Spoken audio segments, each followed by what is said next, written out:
Students, आज का जो इम्पोर्टेंट न्यूज़ है उनको हम रीड करेंगे। फर्स्ट न्यूज़ है यूएस एंड ईरान के बारे में। बोथ कंट्रीज़ के बिटवीन में जो डिफरेंसेज हैं उनको रिजोल्व किया जा सके। प्रेजेंट समय में जो सीज फायर एग्जिस्ट करता है यूएस एंड ईरान के बिटवीन में, उसको एक्सटेंड किया जा सके। इसके लिए बोथ कंट्रीज़ के जो नेगोशिएटर हैं फिर से डिस्कशन को कैरी आउट करेंगे। लास्ट टाइम जब डिस्कशन हुआ था तो किसी भी तरीके से जो डील है वो एग्जिस्टेंस में नहीं आया था। अब यूएस के जो प्रेसिडेंट हैं डोनाल्ड ट्रंप, उनके द्वारा ईरान को थ्रेट भी किया गया है कि डील अगर ईरान यहाँ पे नहीं साइन करता है तो यूएस के द्वारा ईरान का जो सिविलियन इंफ्रास्ट्रक्चर है उसको टारगेट किया जाएगा।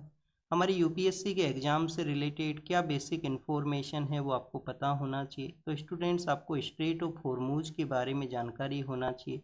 जब यूएस एंड इजराइल के द्वारा ईरान के वहाँ पे अटैक किया गया था तो ईरान ने स्ट्रेट ऑफ हॉर्मूज के ऊपर अपना जो कंट्रोल है उसको सेटअप किया था।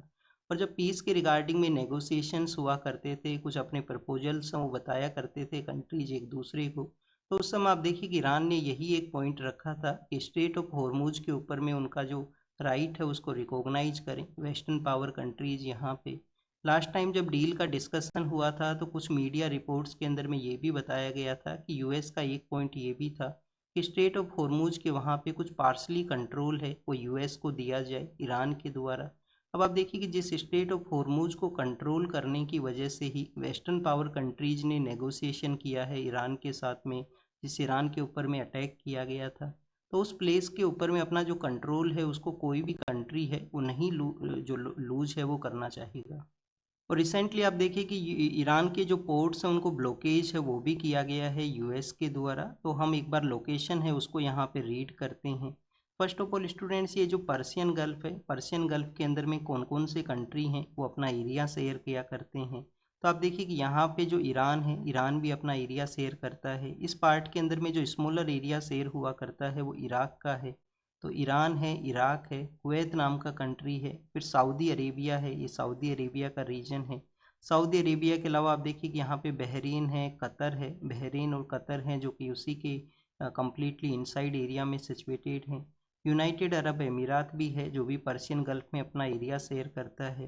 और यहाँ पे स्टूडेंट्स जो ओमान नाम का जो कंट्री है उसका भी एक पेनिनसुलर रीजन है जिसको कि हम मुसंदम पेनिनसुला के नाम से जाना करते हैं। किस नाम से? Musandam peninsula. तो ये जो मुसंदम पेनिनसुला है वो बेसिकली ओमान का है जो कि स्टेट ऑफ पर्शियन गल्फ के अंदर में उनका एरिया है उसको शेयर किया करता है स्टेट ऑफ हॉर्मूज के थ्रू में। और ये जो स्टेट ऑफ हॉर्मूज है पर्शियन गल्फ को गल्फ ऑफ ओमान के साथ में कनेक्ट करता है। और जब भी हम ईरान के बारे में रीड करते हैं तो हमारा एक पोर्ट भी है, पोर्ट का नाम क्या है? चाहबार पोर्ट है। छाबर पोर्ट आप देखिए कि इस एरिया में सिचुएटेड है, जो इनका सिस्तान बलूचिस्तान का ये जो रीजन है ईस्टर्न पार्ट के अंदर में ईरान के वहाँ पे। तो स्टेट ऑफ जो हमारा ये गल्फ ऑफ ओमान है वहाँ पे ये सिचुएटेड है outside the state of Hormuz के वहाँ पे जो चाहबार पोर्ट है। नेक्स्ट अगर हम रीड करें स्टूडेंट्स, आप देखिए कि ये जो कन्फ्लिक्ट की वजह से एक गल्फ कोऑपरेशन काउंसिल नाम का जो ऑर्गेनाइजेशन है वो भी न्यूज़ के अंदर में था। गल्फ कोऑपरेशन काउंसिल नाम का ये ऑर्गेनाइजेशन है वो 1981 के समय में सेटअप हुआ था। इसके जो मेंबर कंट्री हैं वो कौन कौन से हुआ करते हैं? आप देखिए कि जो सऊदी अरेबिया है, सऊदी अरेबिया के अलावा यूनाइटेड अरब अमीरात है, फिर स्टूडेंट्स कुवैत नाम का जो कंट्री है, कुवैत के अलावा आप देखिए कि बहरीन है, ओमान है और कतर है। ओमान और कतर है, इस तरीके से 6 कंट्री हैं। हेडक्वार्टर है वो कहाँ पे है? सऊदी अरेबिया का जो कैपिटल सिटी है रियाद, वहाँ पे इनका हेडक्वार्टर है। और सऊदी के अंदर में एक और ऑर्गेनाइजेशन है, ऑर्गेनाइजेशन ऑफ इस्लामिक कंट्रीज, उसका जो हेडक्वार्टर है इसके वेस्टर्न पार्ट में जो कि रेड सी के साथ में एरिया शेयर करता है, जेद्दा नाम का जो सिटी है वहाँ पे वो सिचुएटेड है। और इंडिया जो है ओआईसी का जो मेंबर है वो नहीं है, ऑर्गेनाइजेशन ऑफ इस्लामिक कंट्रीज का इंडिया है वो मेंबर नहीं है।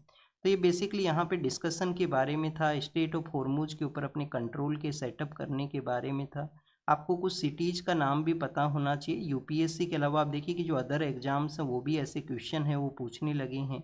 और यूपीएससी भी 1 या 2 क्वेश्चन है वो ज़रूर से पूछता है, कुछ सिटीज़ आपको मेंशन कर दिए जाएंगे और उनसे एसोसिएटेड जो कंट्री है उसको मैच द कॉलम के अंदर में पूछ लिया जाएगा।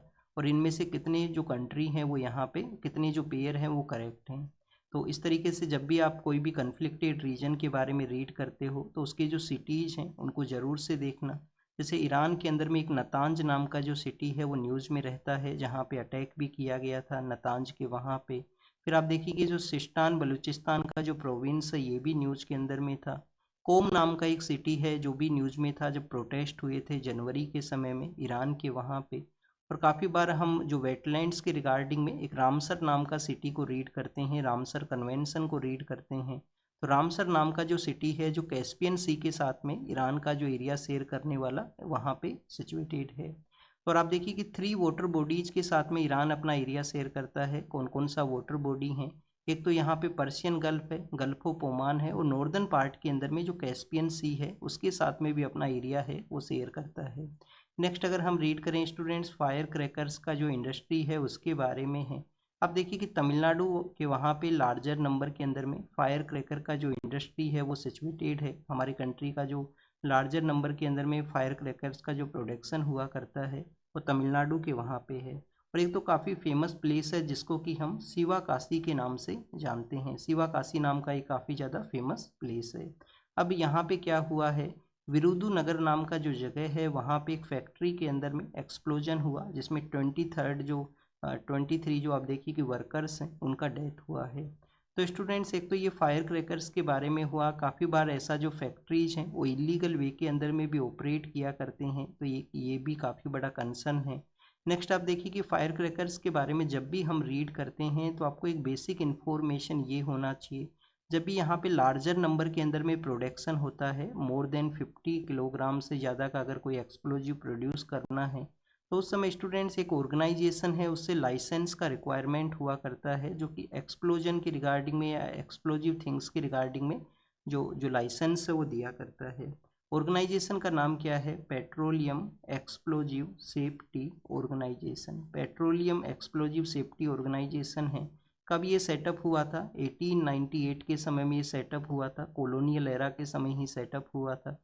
हेडक्वार्टर है वो कहाँ पे है? महाराष्ट्र के वहाँ पे एक सिटी है नागपुर, जो नागपुर नाम का जो सिटी है वहाँ पे इनका हेडक्वार्टर है।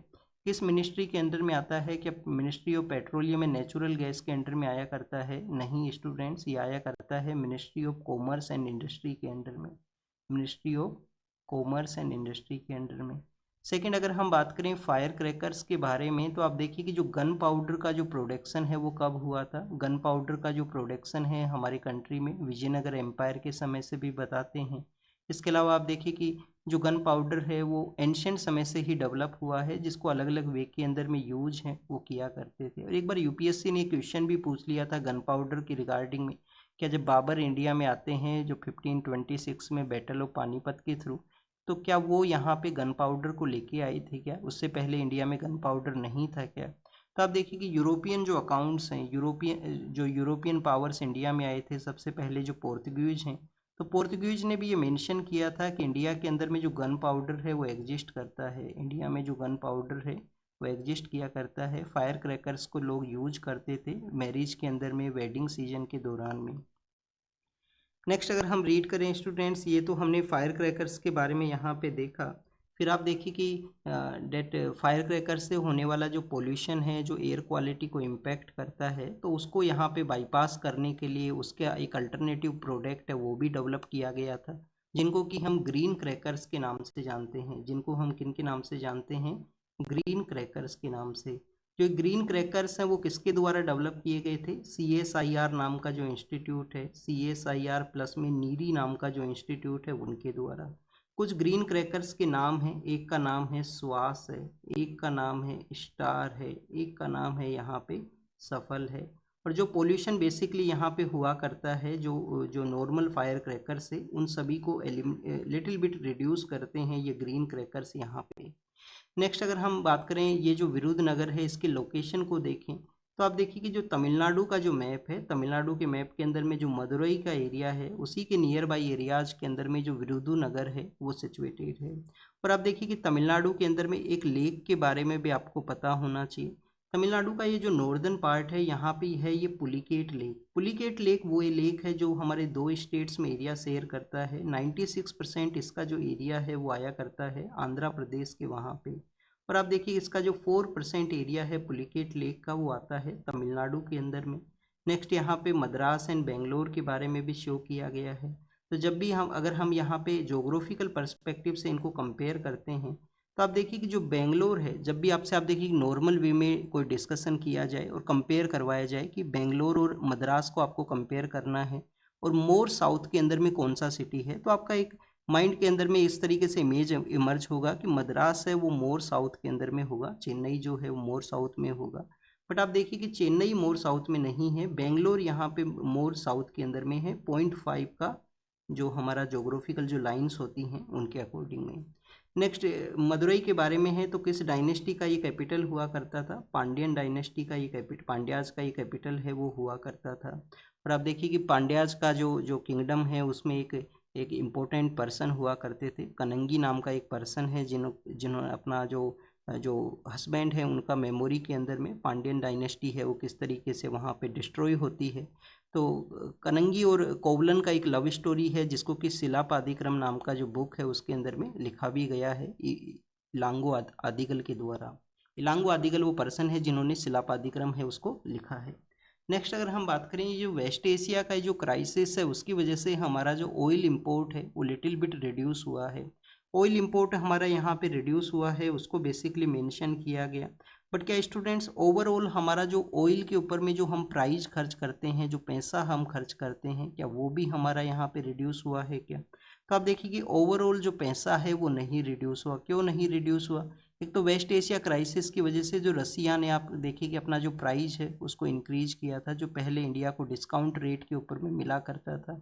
सेकेंड अगर हम बात करें स्टूडेंट, जो अदर कंट्रीज हैं उन्होंने भी अपना जो प्राइस है उसको इंक्रीज किया है। तो ओवरऑल ऑयल तो इम्पोर्ट हुआ बट जो एक्सपेंडिचर जो खर्चा हुआ करता है वो नियरली सेम ही है वहाँ पे। तो ये बेसिकली मार्च के अंदर में ऑयल इंपोर्ट के बारे में है। ऑयल इंपोर्ट कैसे इम्पैक्ट करता है, करंट अकाउंट का जो डेफिसिट है उसको आप देखिए कि लार्जर किया करता है। वेस्ट एशिया क्राइसिस की वजह से हमारा जो रेमिटेंस में पैसा आता था वहाँ पे जो वर्कर्स हैं वो पैसा भी रिड्यूस हुआ। रुपी का जो वैल्यू है उसके ऊपर में भी इम्पैक्ट हुआ है। तो ये काफ़ी कुछ इम्पैक्ट हैं वेस्ट एशिया के इस जो सप्लाई है उसकी वजह से। हमारा जो एक्सपोर्ट वहाँ पे जाया करता था उसको भी इम्पैक्ट हुआ है। जैसे कि हम राइस है उसको काफ़ी एक्सपोर्ट किया करते थे तो उसको इम्पैक्ट हुआ। जो गैस वहाँ से आया करता था वो भी नहीं आया, उसमें भी डिस्टरबेंस हो रहा है। फिर मणिपुर के वहाँ पे है, मणिपुर में फिर से वायलेंस का जो न्यूज़ है वो आई हैं। तो आप देखिए कि ऐसा जो इंसिडेंट है उनको डील करने के लिए गवर्नमेंट को स्ट्रिक्टली जो एक्शंस हैं वो लेने चाहिए। सोसाइटी में जो डिवाइड है उसको अगर रोकना है तो वहाँ पे सोशल ग्रुप्स के बिटवीन में जो डिस्कशन है वो कैरी आउट होना चाहिए। आप देखिए कि क्या फॉरेन पावर्स का भी कोई रोल हो सकता है क्या? मणिपुर जो है वो अपना म्यांमार के साथ में ओपन बॉर्डर है वो शेयर किया करता है और वहाँ पे आप देखिए कि फ्री मूवमेंट रिजाइम है जो एग्जिस्ट करता था उसके मिसयूज के बारे में भी मिनिस्ट्री ऑफ होम अफेयर्स ने कहा था, फ्री मूवमेंट रिजाइम जो कि ट्राइबल्स को एक राइट था। फिर स्टूडेंट्स पिछले कुछ समय में कुछ ऐसे फॉरेन पर्सनल हैं जिनको कि अनऑथराइज एरिया के अंदर में उनका जो प्रेजेंस को देखते हुए अरेस्ट भी किया गया था। कुछ पर्सन हैं जो यूएस से रिलेटेड भी हैं। और अभी हमारा जो सिक्योरिटी फोर्सेज ने कुछ ऐसे पर्सनल हैं जिनको कि जीपीएस के साथ में जम्मू एंड कश्मीर के वहाँ पे भी अरेस्ट है वो किया है। तो ये बेसिकली आप देखिए कि जो फॉरेन पावर्स हैं वो भी रोल प्ले करते हैं कभी कभी जो कन्फ्लिक्ट है उसके रिगार्डिंग में। नेक्स्ट अगर हम बात करें यहाँ पे जम्मू एंड कश्मीर के ही बारे में है। लास्ट ईयर आप देखिए कि अप्रैल के दौरान में वहाँ पे जो टूरिस्ट पर्सन है वो गए थे जिनके ऊपर में जो टेररिस्ट है उन्होंने अटैक कर दिया था पहलगाम का जो एरिया है वहाँ पे। और पहलगाम के लिए जो टूरिस्ट पर्सन है वो क्यों जाया करते हैं, क्योंकि स्टूडेंट्स पहलगाम के वहाँ पे मिडो फॉर्मेशन है वो हुआ करता है, मिडोज का फॉर्मेशन होता है जो कि एक ब्यूटिफिकेशन के लिए जो वहाँ पे पर्सन है वो विजिट करते हैं। हिली एरियाज़ के अंदर में मिडोज हैं वो बेसिकली क्या होते हैं कि वहाँ पे ग्राउंड जो ग्रास का आप देखिए कि जो ग्राउंड है वो क्रिएट होता है और वहाँ पे लेक का जो डेवलपमेंट होता है उसको मिडोज हैं कहा करते हैं। एक ऐसे ही हिमाचल प्रदेश के अंदर भी एक जगह है, खजियर नाम से एक जगह है, तो उसके बारे में भी आप देखना, गूगल करना, उस इमेज को आप ज़रूर से देखना। एसिड्स के सेल के बारे में है बेसिकली स्टूडेंट्स। यहाँ पे लक्ष्मी अग्रवाल केस आपको पता होना चाहिए। जब सुप्रीम कोर्ट ने डायरेक्शन इशू किया था, इवन द ई कॉमर्स जो हमारे यहाँ पे प्लेटफॉर्म्स हुआ करते हैं उनको भी जो डायरेक्शन है वो इशू किया गया था कि एसिड का अगर आपको सेल करना है तो पर्सन का जो आइडेंटिटी है वो आपके पास में होना चाहिए। कोई पर्सन है उस एसिड का मिसयूज है वो यहाँ पे ना करे। बट स्टूडेंट्स, एक रिपोर्ट में बताया गया कि दिल्ली के कुछ ऐसे एरियाज हैं जहाँ पे एसिड का जो सेल हुआ है विदाउट क्वेश्चन है, जो फ्रीली यहाँ पे अवेलेबल है वो हुआ करता है। और ये मिसयूज वो हो सकता है, काफ़ी बार जो गर्ल्स हैं, जो वुमेन्स हैं, उनके ऊपर में अटैक किया जाता है कुछ ऐसे पर्सनस के द्वारा एसिड को यूज करते हुए। और हमारी जो गवर्नमेंट है उन्होंने, आप देखिए कि पर्सन विद डिसेबिलिटी का जो एक्ट है, जब सेवन जो अर्लियर एक्ट के अंदर में ओनली सो 7 जो हैं वो डिसेबिलिटी हैं उनको रिकॉग्नाइज किया जाता था। अभी जो नंबर ऑफ डिसेबिलिटीज़ हैं वो 21 है, जिसके अंदर में एसिड अटैक को भी वन काइंड ऑफ डिसेबिलिटी है वो काउंट किया गया है। क्या स्टूडेंट्स, यहाँ पे डिसेबिलिटी का एक मैक्सिमम क्राइटेरिया भी हुआ करता है कि कुछ कुछ दिनों पहले हमने सुप्रीम कोर्ट का एक जजमेंट रीड किया था कि 40% का एक मिनिमम क्राइटेरिया है। कोई पर्सन 40% डिसेबल है तो उसका डिसेबिलिटी का कैटेगरी में उसको काउंट किया जाएगा। बट मैक्सिमम जो डिसेबिलिटी है उसका कोई क्राइटेरिया नहीं है कि यहाँ पे जो गवर्नमेंट है रिक्रूटमेंट के अंदर में मेंशन करें कि मोर देन अगर आप 60% डिसेबल हो तो आपको नहीं रिक्रूट किया जाएगा। ऐसा कोई क्राइटेरिया है वो नहीं है, ये सुप्रीम कोर्ट ने ऑब्जर्व किया है। डिसेबल पर्सनस को क्या यहाँ पे रिजर्वेशन मिलता है क्या? आप देखिए कि एजुकेशनल सेक्टर के अंदर में 5% का रिजर्वेशन है और स्टूडेंट्स एम्प्लॉयमेंट सेक्टर में 4% का जो रिजर्वेशन है वो डिसेबल पर्सनस को दिया गया है गवर्नमेंट के द्वारा। तो ये डिसेबल पर्सनस के बारे में था। एसिड सेल के बारे में हमने देखा, आईडी कार्ड है वो जरूरी है, क्वेश्चंस यहाँ पे जरूरी हैं जिससे कि आइडेंटिटी को इस्टेब्लिश किया जा सके और इसका मिसयूज है वो ना हो, जो पहले काफ़ी बार वुमेन्स के अटैक के रिगार्डिंग में देखने के लिए मिला है। नेक्स्ट अगर हम बात करें स्टूडेंट्स, यहाँ पे सेंट्रल हिमालयाज के बारे में है, हमारा जो जोग्राफिकल सिचुएशन है उसका स्टडी किया गया।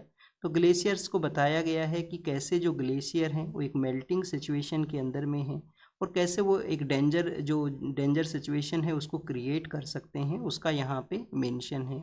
एग्जाम के लिए आपको क्या पता होना चाहिए? फर्स्ट आप देखिए कि जब भी हम ग्लेशियर्स के बारे में रीड करते हैं तो ग्लेशियर लेक आउटब्रस्ट फ्लड जो कि हमने सिक्किम के वहाँ पे 2023 के समय में रीड किया था। फिर आप देखिए कि इसी तरीके से हमारे जो वैली एरिया होते हैं ग्लेशियर्स के, जो सदर्न पार्ट में जो वैलीज डेवलप होती हैं वहाँ पे उस वाटर को यूज करते हुए हाइड्रो पावर प्रोजेक्ट हैं वो डेवलप होते हैं, इंफ्रास्ट्रक्चर प्रोजेक्ट हैं वो डेवलप होते हैं, तो उनको भी ये डेंजर है वो क्रिएट करता है हमारा जो माउंटेन्स के स्लोप के ऊपर में।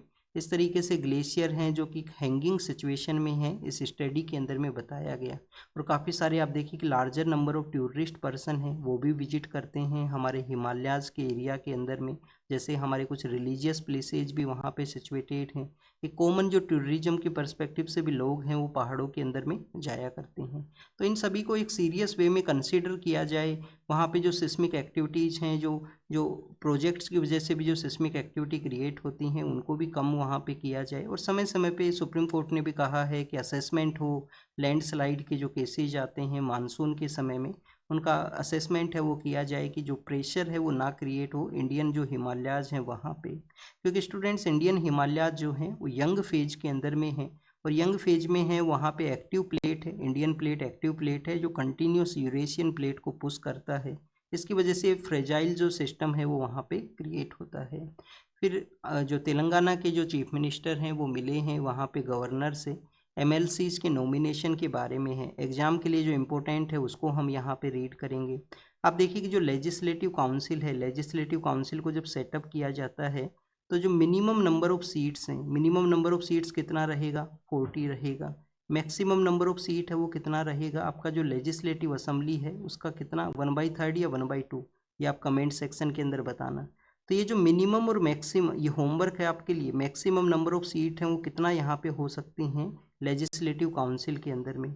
अब आप देखिए कि ये जो मिनिमम और मैक्सिमम नंबर ऑफ सीट्स हैं वो बेसिकली डिसाइड किया था कॉन्स्टिट्यूशन ने। बट एक्चुअल नंबर ऑफ जो सीट्स हैं वो कितना रहेगा किसी लेजिस्लेटिव काउंसिल में, ये डिसाइड किया जाता है किसके द्वारा? पार्लियामेंट के द्वारा।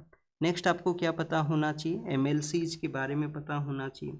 आप देखिए कि 1/3 जो पर्सन जो जो एमएलसी वहाँ पे इलेक्ट होते हैं वो बेसिकली लोकल पर्सनस हुआ करते हैं, लोकल लोगों के द्वारा उनको इलेक्ट किया जाए, या लोकल का जो कैटेगरी हुआ करता है।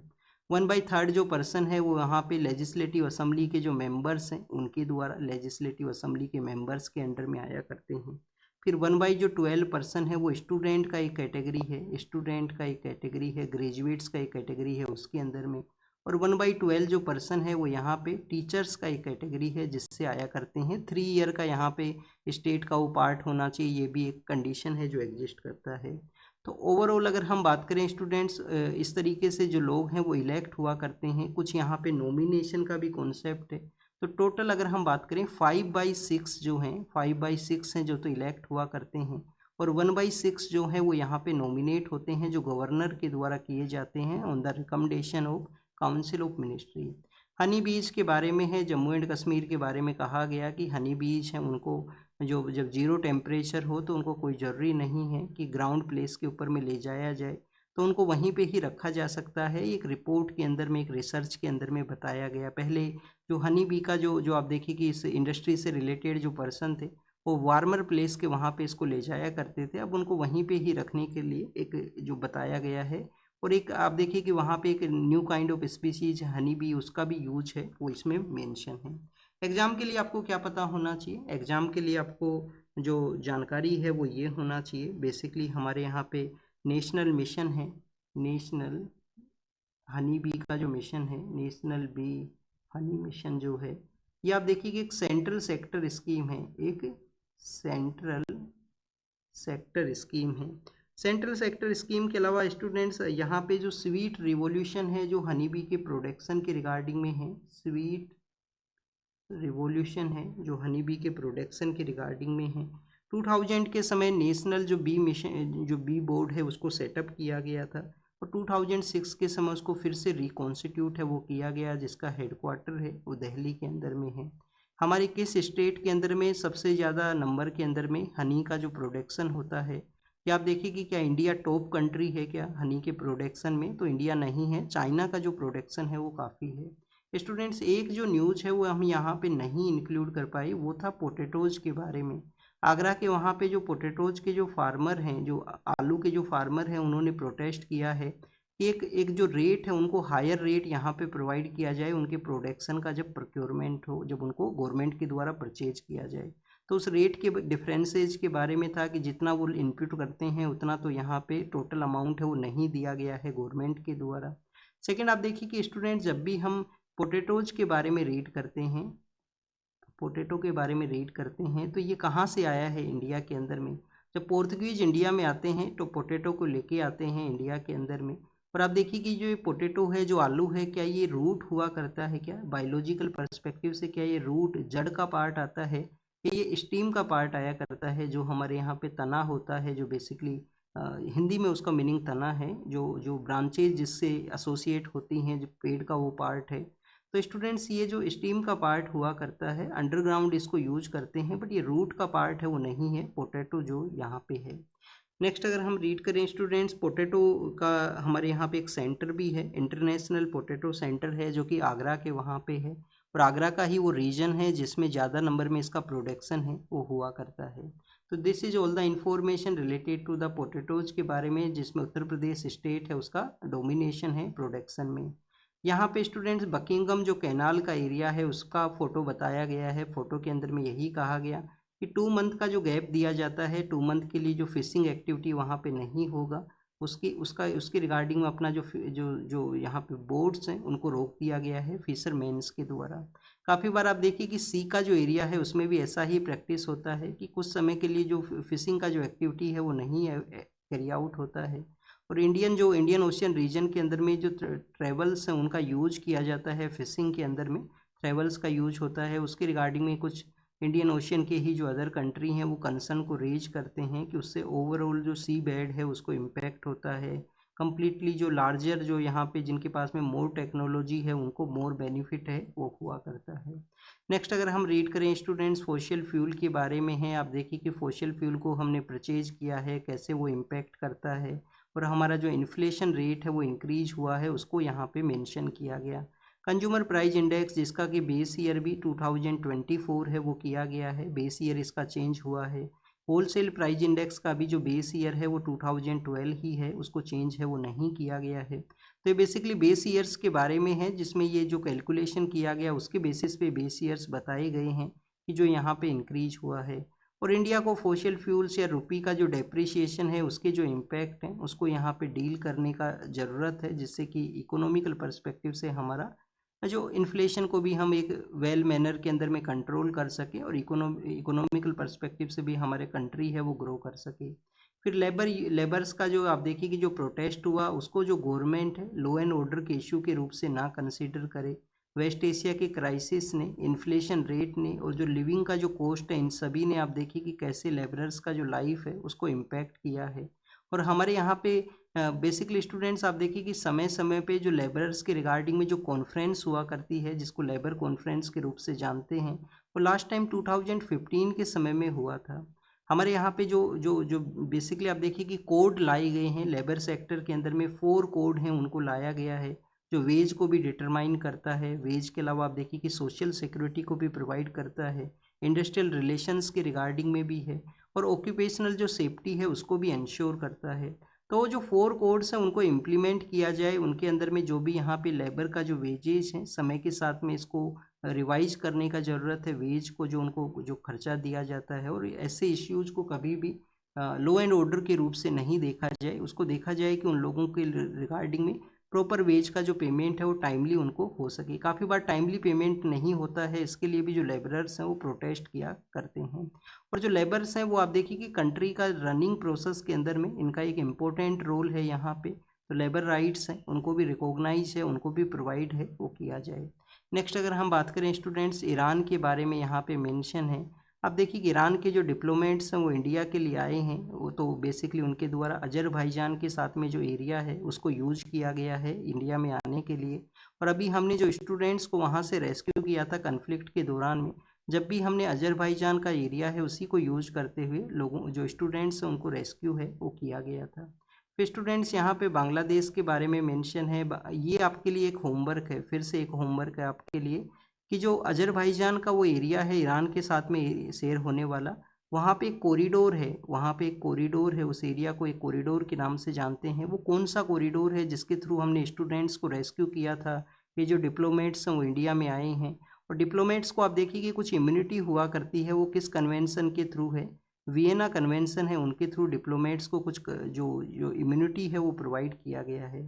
फिर बांग्लादेश के हमारे एक पॉलिटिशियन है जिनको कि वहाँ पे एम्बेसडर इंडिया के जो डिप्लोमेट है उसके रूप से अपॉइंट किया जाएगा। तो बेसिकली हो सकता है कि बंगाल से रिलेटेड हैं, तो बांग्लादेश और बंगाल का जो लैंग्वेज पर्सपेक्टिव से एक सॉफ्टनेस को क्रिएट किया जाए। इंडिया बांग्लादेश के रिलेशंस लिटिल बिट डिक्लाइन हुए थे 2024 के समय से, और फिर वहाँ पे जब जब इंटरिम गवर्नमेंट था तो उस समय लार्जर नंबर के अंदर में डिक्लाइन है वो हुए हमारे यहाँ पे जो रिलेशंस हैं। अब फिर से इम्प्रूवमेंट है, क्राइसिस के सिचुएशन में इंडिया ने उनको पेट्रोल एंड डीजल है वो भी प्रोवाइड किया था बीएनपी का, जब से वहाँ पे गवर्नमेंट आया है। न्यूक्लियर प्लांट्स के बारे में यहाँ पे मेंशन किया गया कि जो न्यूक्लियर प्लांट्स हैं उनको लाइफ लॉन्ग यहाँ पे कमिटमेंट का रिक्वायरमेंट है, और रिसेंटली गवर्नमेंट ने जो शांति नाम का बिल लेके आई गवर्नमेंट, उसके द्वारा प्राइवेट प्लेयर्स को जो आप देखिए कि अलाउ किया गया है इस सेक्टर के अंदर में। तो हमारे जो फॉर्मर साइंटिस्ट हैं उनका ये स्टेटमेंट है कि लाइफ लॉन्ग कमिटमेंट का रिक्वायरमेंट है, जो हमें 100 गीगावाट का जो हमारा टारगेट है 2047 तक न्यूक्लियर सेक्टर से जो हम प्रोड्यूस करेंगे, वो इसी तरीके वजह से पॉसिबल है कि हम उस कमिटमेंट को कैरी आउट करें। ह्यूमनॉइड रोबोट के बारे में बताया गया, उनका एक हाफ मैराथन है वो हुआ है। तो ह्यूमनॉइड रोबोट हैं वो क्या होते हैं? जो ह्यूमन की तरह अपीयर हों। क्या हमारे कंट्री में भी कोई हमने ह्यूमनॉइड रोबोट है उसको डेवलप किया है? तो व्योम मित्रा नाम का एक रोबोट था, व्योम मित्रा नाम का एक रोबोट था जो हमने डेवलप किया था गगनयान मिशन के लिए। फिर स्टूडेंट, सी के एरिया से जो कोस्टल सिटीज़ हैं वहाँ पे सी के एरिया से जो एयर आया करता है स्पेशली डे के समय में, तो आप देखिए कि जो ऑन शोर एयर है जो सी से आता है, और जो नाइट का जो समय है उस समय में आप देखिए कि जो एयर है वो ट्रांसफ़र करता है लैंड से सी के लिए। तो ये जो सिचुएशन है उसके अंदर में आप देखिए कि जो कोस्टल सिटी है उसका एयर क्वालिटी को वो इम्प्रूव करता है। पर जिस तरीके से पोल्यूशन लेवल राइज किया है उससे एक कंसर्न ये है कि कोस्टल सिटीज़ को इम्पैक्ट वो रहेगा, और आने वाले समय में ये एमिशन अगर इंक्रीज होगा तो कोस्टल सिटीज़ का जो एयर का ये जो क्वालिटी का कंटिन्यूस इम्प्रूवमेंट का जो सिचुएशन है, जिसको लैंड सी ब्रिज के रूप से हम जानते हैं, सी या लैंड का जो ब्रिज है जिसको बोला करते हैं, उसको इम्पैक्ट है वो रहेगा। फिर स्टूडेंट्स, एक रंगराजन सर का भी आर्टिकल आज पब्लिश हुआ था जिसको हम इंक्लूड है वो नहीं कर पाए, तो उसके लिए सॉरी, यहाँ पे हम इंक्लूड करते हुए वो कहीं हमसे छूट गया है। रंगराजन सर ने जो डिलिमिटेशन का एक्सरसाइज है, जो प्रेजेंट इश्यूज हैं, अपोजिशन के इश्यूज, सदर्न इंडिया के इश्यू, उन सभी के बारे में कहा है।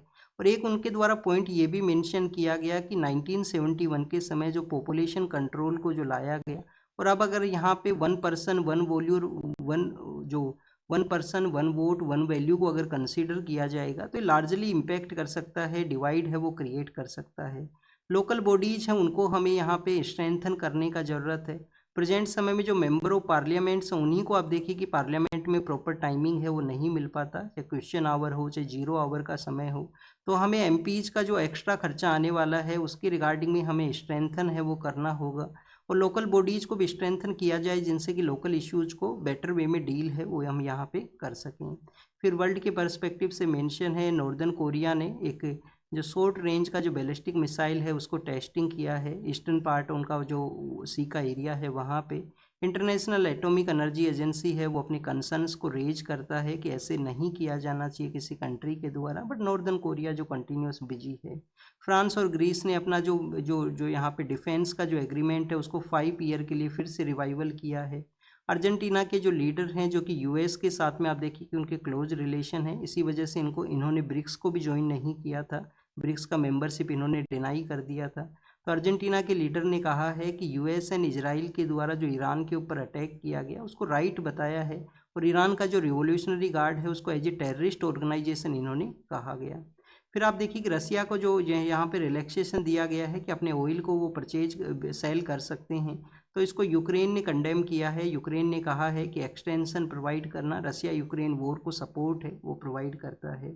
हमारे जो वाइस प्रेसिडेंट सर हैं जो तमिलनाडु से वैसे आप देखिए कि बिलोंग जो है वो तमिलनाडु से करते हैं, और आज हमने जब तमिलनाडु को रीड किया तो ये आपको पता होना चाहिए कि जो तमिलनाडु का जो वेस्टर्न पार्ट का एरिया है, जो इसका नॉर्थ वेस्टर्न पार्ट का एरिया है जिसको कि कोंगू नाडु के नाम से जानते हैं, इस रीजन से बेसिकली हमारे जो वाइस प्रेसिडेंट सर हैं वो बिलोंग करते हैं। अभी श्रीलंका के विजिट के लिए गए हैं, तो हमारा जो जो रिलेशंस है उनको स्ट्रेंथन कैसे किया जाए उसके रिगार्डिंग में उनका डिस्कशन है वो हुआ है। फिर इजराइल के बारे में है कि लेबनान अगर कोई वायलेट करता है तो फुल वहाँ पे जो जो फुल फोर्स के साथ में उसको वो अटैक करेंगे।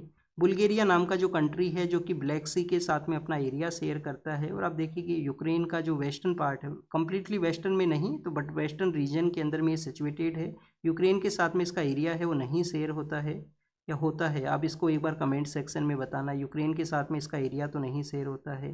तो बुल्गारिया जो है जो ब्लैक सी में सिचुएटेड है, और आप देखिए कि वहाँ पे जो प्रो रसियन जो प्रेसिडेंट है वो इलेक्ट हुए हैं, और लास्ट 5 ईयर्स के अंदर में वहाँ पे 8 टाइम्स इलेक्शंस हुए थे। अब एक one kind of stable government है वो रहेगा। अब ये जो लीडर हैं उन्होंने कहा था कि यूक्रेन वॉर में हम जो नाटो का भी ये मेंबर है, नाटो का भी मेंबर है, यूरोपियन यूनियन का भी ये मेंबर है, और आप देखिए कि जो पर्सन है वो रसिया के साथ में उनके रसिया के को सपोर्ट है वो करते हैं, वो पर्सन यहाँ पे इलेक्ट हुए हैं। तो this is all the information related to the today's newspaper. आप इसको रीड कीजिए, रिवाइज कीजिए, जो भी होमवर्क आपको दिया गया है उसको कमेंट सेक्शन में बताना। तो thank you students, thank you very much.